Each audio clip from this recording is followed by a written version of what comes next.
what I want to start with is just to get your name first and last and the spelling of it so I can have that on tape. So if you could give that to me. William Tyler, Tyler. And you go by William or Bill? Yeah, Bill's okay. Call me whatever you want, just don't call me late for dinner. Is that it? Did you have a nickname in the service? A nickname? Not really. Mostly just Bill. Everybody was a little bit different in there. Now, did you grow up here in Mia Bay, or where did you grow up? I grew up here. Actually out in the Suez area when I was just a little kid. That's where my grandfather lived, and I lived with my grandfather for many years. Then I had to come down here and go to school. Were you in high school when Pearl Harbor happened, or where were you? I was just out, and I was, let's see, I was just going to work at Bremerton Shipyard at that time. And then, I'm not sure what, the actual dates, but I joined Navy in 1942, which probably was just a little after Pearl Harbor. December and January that year. Do you remember where you were when you heard the news that Pearl Harbor had been bombed? Let's see.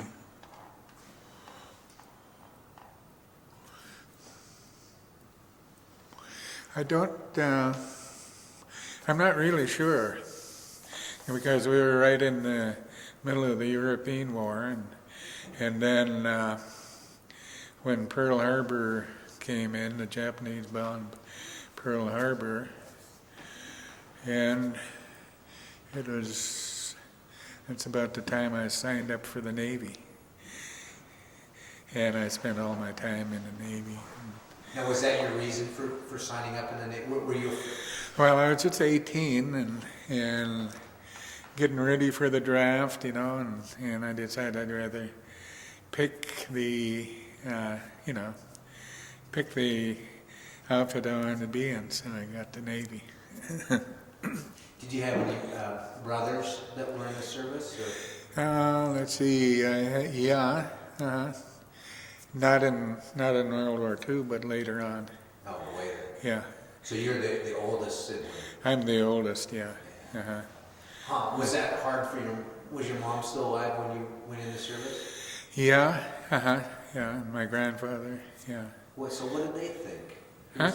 What did they think? Here's an 18 Well, I'm not sure what they thought, but they, they knew I had to go and everybody else was going.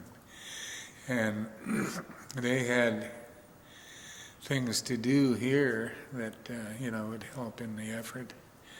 And I think the whole country, was a part of the whole thing, because I don't think anybody was left out. My wife was working for Boeing in Tacoma, riveting, but that was some time before we were married. Yeah. Have you talked much about that to her? We've talked about it, yeah, and where she worked and things like that. We go by there once in a while. But I spent, after I was in Kodiak, Naval Operating Base there, I came down and got in the Amphibious Corps and had some training in Astoria, Oregon. And then we went from there overseas. I was on an APA, troop transport. Got to Pearl Harbor. I was transferred to a LSM, a landing ship medium. And while I was in Saipan, I had a hernia, and they shipped me to the hospital. Had the hernia taken care of, and then from there they flew me to Guam, where my ship was. And, and from there, well, we spent, we were all over South Pacific, Tulagi, and all those places. But we had there was landing pontoons on the side of the boat, and we carried those all over. And from Pearl Harbor and Guam, Saipan, we were in Saipan for a while, and then up to Guam, and from there we went up to Iwo Jima, Chichijima, and Okinawa for the duration of that part of the war. And we started back to Guam when the treaty declaration was signed on the battleship out in right out in the ocean area there, and we were coming back, and they were right there. Really? Yeah. So you had visual sight of the ship that it was being signed on, or? We were quite a ways away, yeah. But going up, we run into a typhoon, I guess they call it at that time, in that area. We were in a typhoon for about 3 days. We got into the middle of it, just calm, got out the other side, and that landing ship is flat-bottomed, and we were lucky to stay afloat. They must have, everybody from Nia Bay, I think they sent them to that typhoon, because a couple of Navy guys that were here today, they had all been in a typhoon, and they said that was worse than the war, because they hit one that we lost ships. And Yeah. And when we're going up to Okinawa, that's when we hit the typhoon. And Iwo Jima. We missed most of the actual fighting, and I think actually while we were up in Iwo Jima, Okinawa, we were the first line of defense because we were small ships, and way over here were the carriers and the battleships, and the kamikaze planes come right over us first, and we give them a bad time with anti-aircraft, but they weren't after us. But I was going to say, you kind of had an advantage because you were the small fish and they were... Yeah, they're after the big ones. But they never did get in there. Yeah. We always knocked them down, but they're only one every night, at dusk, one would come flying in. So what's that like? What do you see? How close is that plane to you? Well, at dusk, you can probably see from here to the breakwater when the plane is coming in. But we have, what do you call it?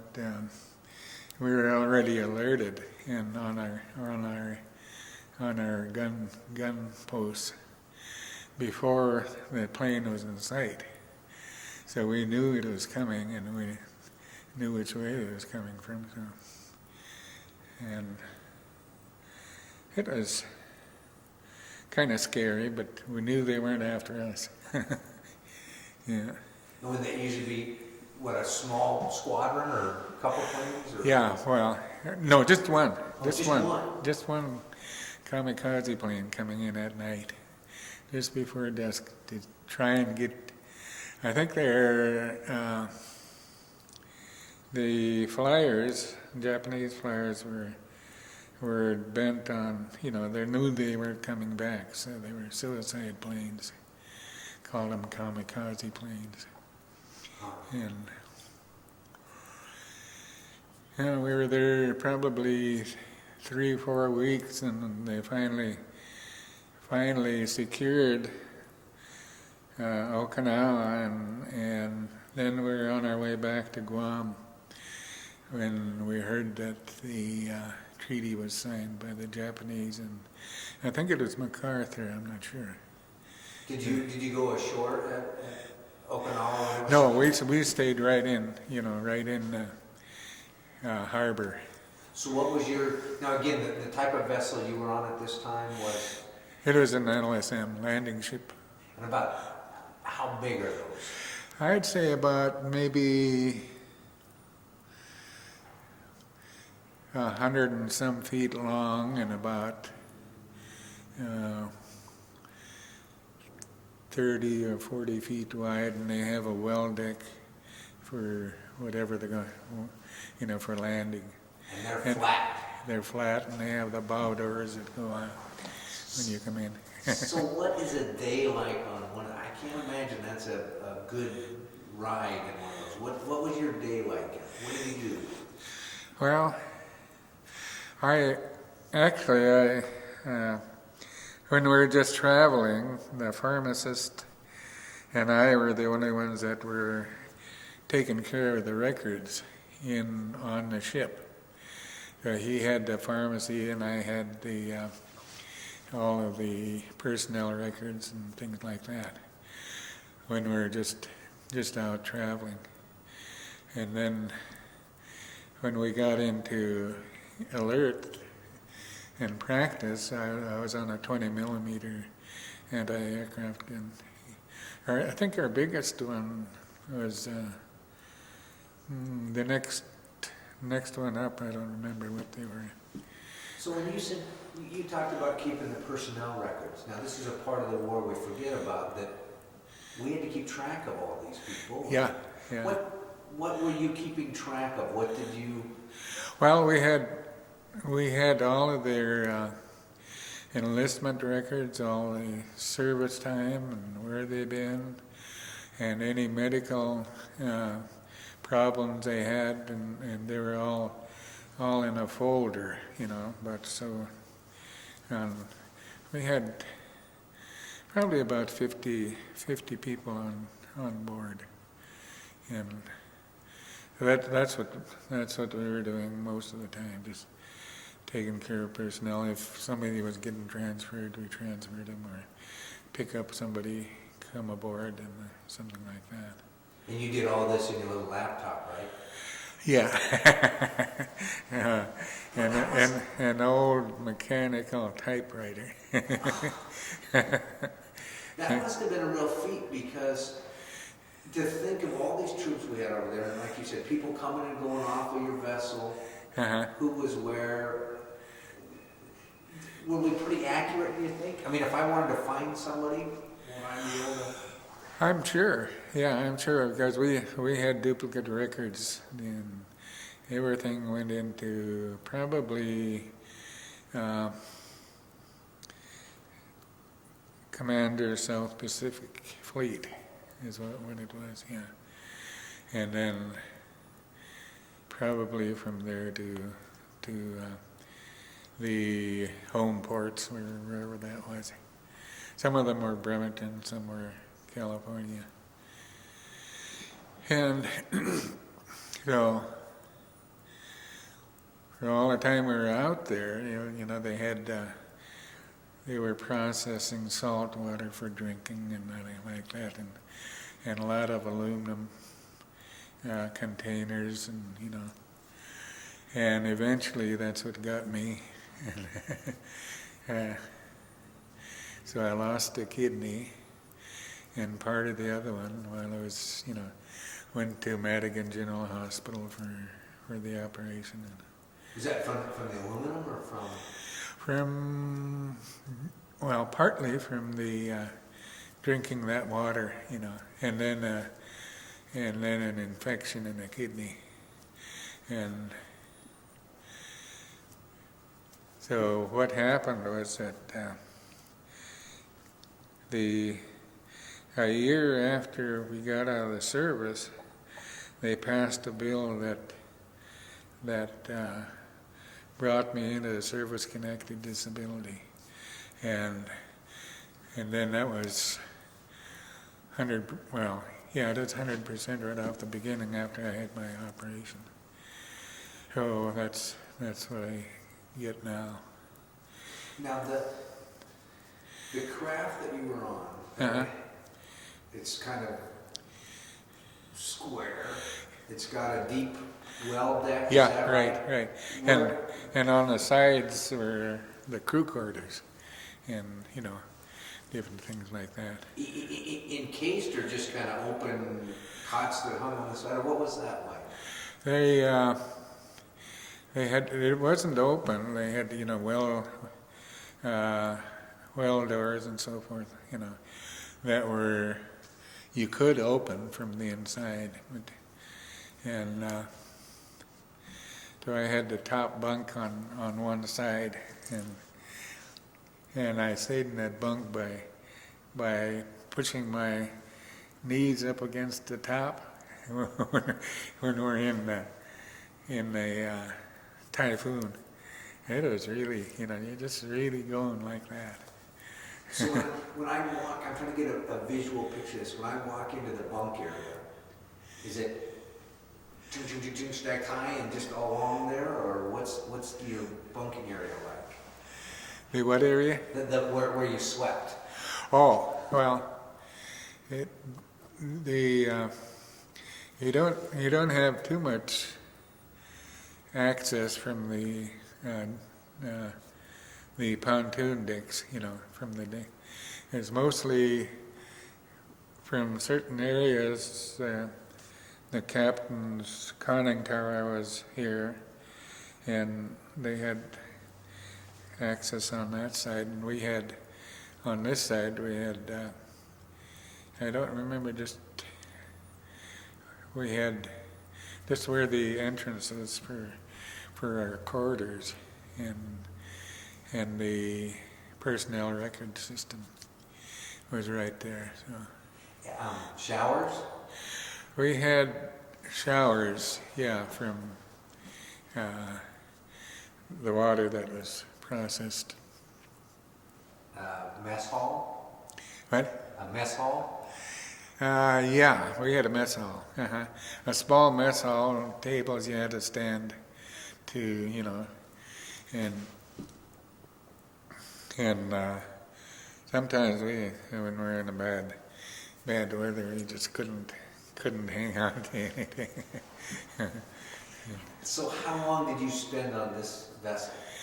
I was aboard that vessel from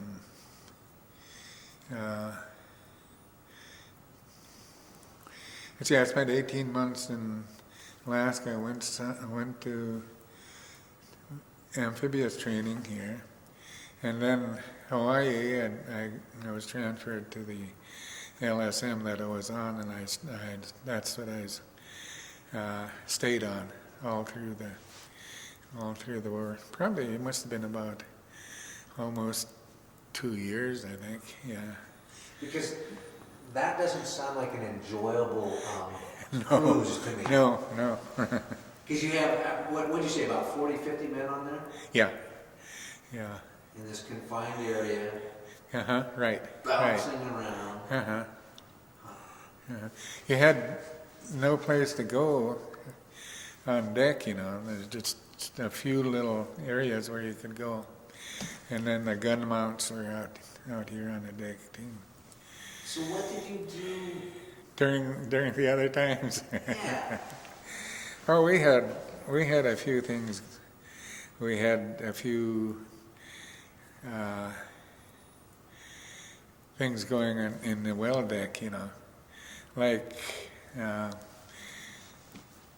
maybe boxing and other athletic activities on the well deck. I think it is probably about almost from here to there, and then the length of it is quite a bit. So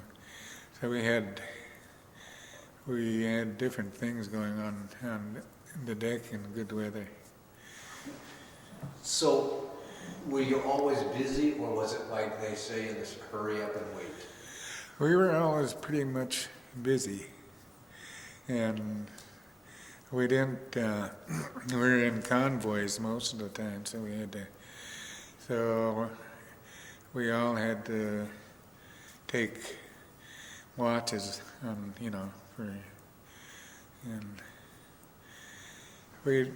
we didn't have all that much time, not too much leisure time. Well, do you remember what types of conversations guys had to pass the time? What conversations? Yeah, when when you're sitting and your buddies are there and nothing else is going on. I mean, what did you talk about the war? Did you talk about home? Did you talk about food? Did you? Well, we didn't talk about the war too much, but mostly about home and the food and how many points we had to get home on and different things, and that was about it, I guess. We were always doing something, and when we had good weather, we had something to do on deck. Not necessarily on duty, but just free time and reading. We did a lot of reading and riding home and things like that. Did you get mail delivered to you? Yeah, we got some mail. Uh-huh. Was that something people looked forward to, or they didn't? Oh yeah, they all look forward to it. Yeah. One thing I wasn't notified when my grandfather died. It wasn't until I got home that I found out that he had passed away. And that really upset me at the time. And they couldn't get a hold of me through the Red Cross because we were overseas in South Pacific and Asiatic Pacific all the time. Otherwise, if they could have gotten a hold of me, they would have been. I don't know whether they'd have let me come home or not. They've done that before. They'll let people go home for something like that, but you have to go right back. Well, that's the hard thing to think. I mean, things like that there was this life going on over here, and there was this life going on over here, and trying to, whether it was people that their wives were having children, or like with you, your grandparents passing away, and to try to balance those two. Because it seems like you would face homesickness being. I was. I was homesick quite a bit. But we had things we occupied ourselves with, we couldn't just dwell on being homesick. Kamikaze planes coming over in direction. Well, do you remember any, like a Christmas or any holiday while you were in service? Let me see. Just when I was up in Naval Operating Base up in Kodiak, I think we had Christmas tree and things like that because we were in a shore base on Naval Operating Base. So I think that's the only one we had. And when we were overseas on the little ship, we didn't have any of those. Did the little ship? Did it have a big ship that?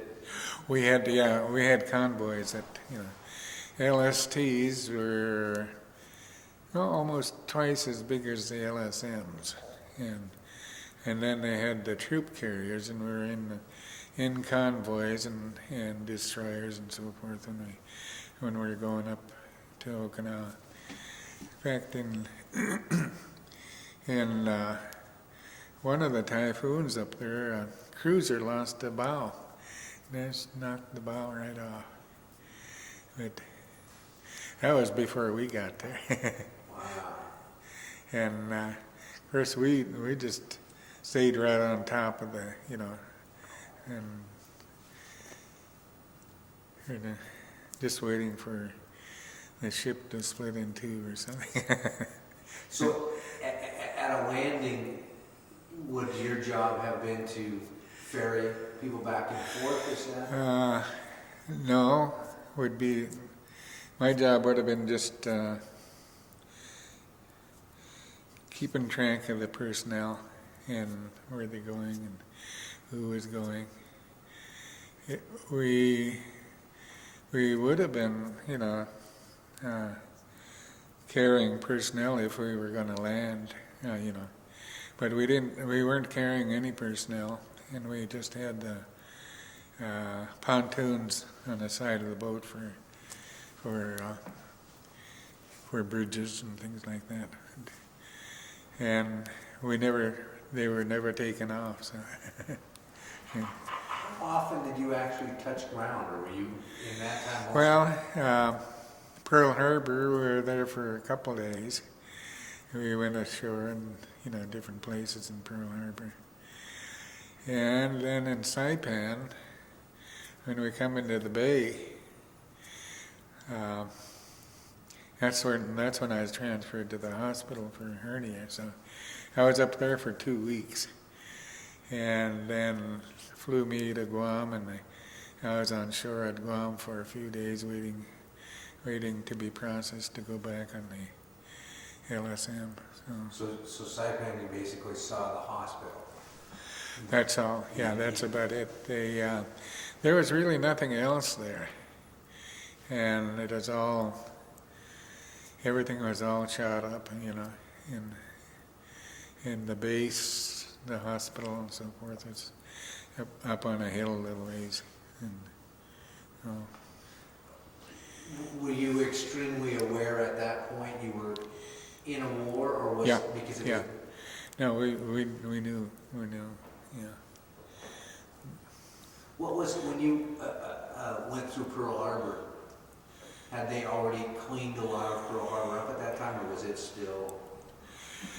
I think there was, we got to Pearl Harbor probably in February. So everything was still there, but the anchorage and so forth where the ships were sunk, we didn't go there. And when we went ashore, there were certain places we could go for recreation and just to get off the boat. Yeah. Did you enjoy being in the service? Beg your pardon? Did you enjoy your time in the Navy? Well, I can't say I enjoyed it, but I'm glad I got to be in the service and go all over these different places out there in the Pacific. We hit Tulagi and Wake Island, Saipan, Guam, all those little places, and up to Iwo Jima, Chichijima, and Okinawa. I think I felt I was better off than the guys that were in the foxholes and so forth. So I didn't really like being out there because it is so far from home, but we had to take it and make the best of it, and that was it. That's the one interesting byproduct of World War II, is that a lot of veterans got very good geography lessons. Very good what? Yeah, very good geography lessons. Oh yeah. I mean, would you ever have known where Tinian or Saipan or... No, or even Kodiak, Alaska. Right here, yeah. That was one thing, We never, if it wasn't for that, we never would have gone to Pearl Harbor or any place else. But I didn't, at the time, I didn't realize that, people at home were doing all they could, They weren't, they weren't just sitting around doing nothing. Most of them. I can't say everybody, but I think the majority of the people in the country pulled together. It's amazing when you hear tell of the Boeing, the shipyards, that in a matter of, it was like very short time, days versus months or years, ships being Right, built, being right, put yeah, out, yeah. and quality Mhm. material. Yeah. I think our troop ship came from Portland Yard. Went down to the right down the river there to Astoria and so forth. Because you were headed to Bremerton, right, to go to work at the shipyard before? Right. So we had just come out of the Depression's just ending? I think so, and I just got out of high school, and maybe 6 months before that, and a couple of friends of mine were working at Bremerton, and we stayed. We had a couple rooms in a hotel on 3rd Avenue in Seattle. We'd ride the ferry to Bremerton and back, and we stayed, eventually we all were either drafted or enlisted in the service. Because we were all young people. And So when you got out of the service, what would you? when I got out of the service, I wanted to go to school. And I signed up for school a couple places, and that fell through, and then I had this kidney operation that about a year after that, and so I was laid up for probably a couple years, and then that's where, while I was in the hospital in Tacoma, and of course I knew my wife a long time before that because she went to school in Clallam Bay and I went to school in Neah Bay. And she was working at the hospital and that's where I was. And we eventually, we got probably about 6 months after that and we got married. And then I went to, as I had, I had the disability and I had to, the Veterans Administration wouldn't let me do anything except go to a business school and get into accounting. Really? Because they didn't think I could get through regular college. But it was just as hard, I think. I spent a year and a half in a business college in Tacoma, then about a year and a half in a business college in Seattle, all on accounting and business management and accounting. Did the GI Bill? Yes, it was on the GI Bill.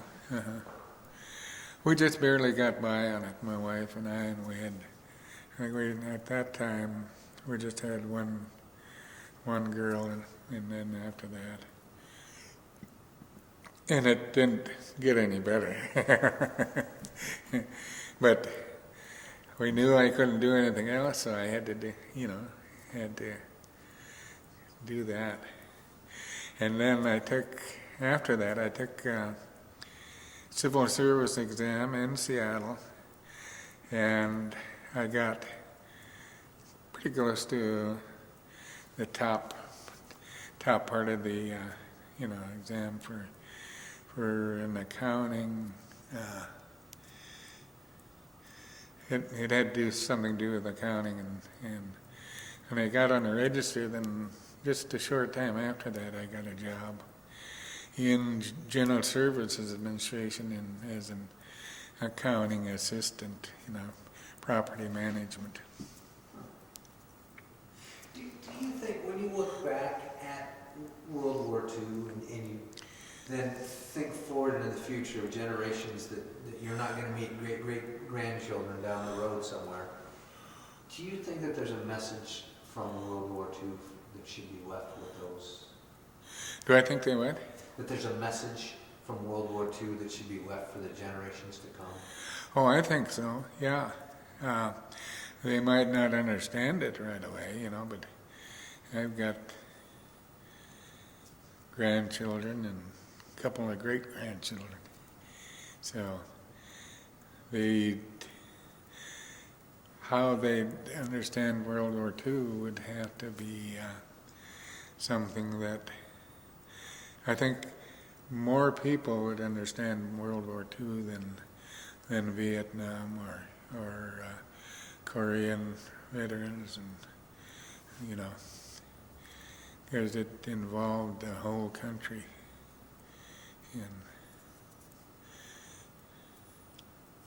And I don't see right now.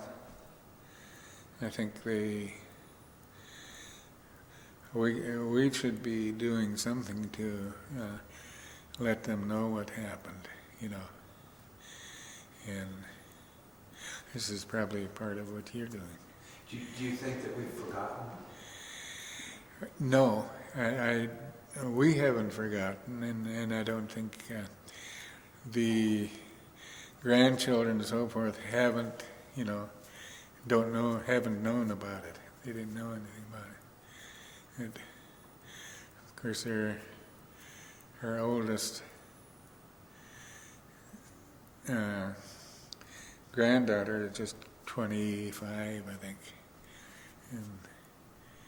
and then the youngest one he's in Seattle, and he went to school and became a doctor, and he's working for a multi-purpose clinic, and I had my GI Bill that he could use, but it only took care of a very small part of his expenses. He had to borrow a lot of money to get through, but he got through. Yeah. You kind of touched on a real key thing as we educate students. The most common, even now, the kids that are in high school today, Vietnam War is history from what would have been World War II to me. Yeah. It was a very different war than World War II, as was Korea, as was World War I. Yeah. How do we have future generations understand what World War II meant to this country? I mean, when you think how different we could have been had the outcome been different, had World War II not have happened. If the outcome was different, it would have been very different for us. But the outcome, the machinery that went into the whole thing was all over the world. I mean, all over the country. And even out here we had, a lot of that. I think this whole breakwater was built sometime about that time. That's what I heard. Yeah, That was a part yeah. of it. Mm-hmm. That's where, I guess there's some irony in the fact that war is bad, but yet a lot of the results of World War II, Boeing would not be here if it wasn't for World War II. And as you talked, a lot of machinery that was developed, a lot of yank ingenuity, a lot of, changed our country. It is something we couldn't avoid, World War II. Vietnam we could avoid it. Korea we could avoid it.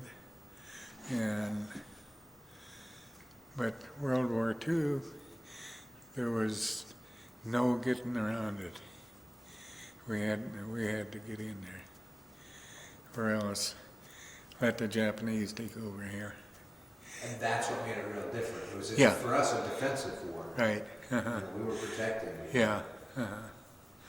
Yeah. But I don't belittle the other wars that have occurred, and I just some good has come out of all of them, I think. But we've freed South Korea and North Korea, and Vietnam is, you know. Are you proud that you served? Yeah, yeah. I'm glad I got to be in the service, although I wasn't, you know. Well, like you said, it had to be a group effort. Mm-hmm. I mean, everybody had. Yeah. I heard. In fact, it was. Oh God, I can't remember who the reporter was, but there was a reporter talking about how a lot of veterans came back and didn't want to talk about it. And years later, as he talked to them, they felt embarrassed because they weren't on the front line, but yet only a very small group of all of our armed forces were frontline people. That's right. You know, so these people were coming back and feeling that they didn't do anything because they weren't that newsreel Uh-huh. war hero. Yeah. But yet that's what, you know, if those troops didn't have the ammo, if they didn't have the food, if the tanks didn't show Uh-huh. up, if the planes didn't show up, Right. you know. Uh-huh. And of course, probably because of the time and so forth, they, some of them never did go overseas, you know. There's, you know, time period there that the front lines were shrinking, and we were just winning our islands out there, you know. That's exactly. Yeah. Well, great. That wasn't too bad, was it? No.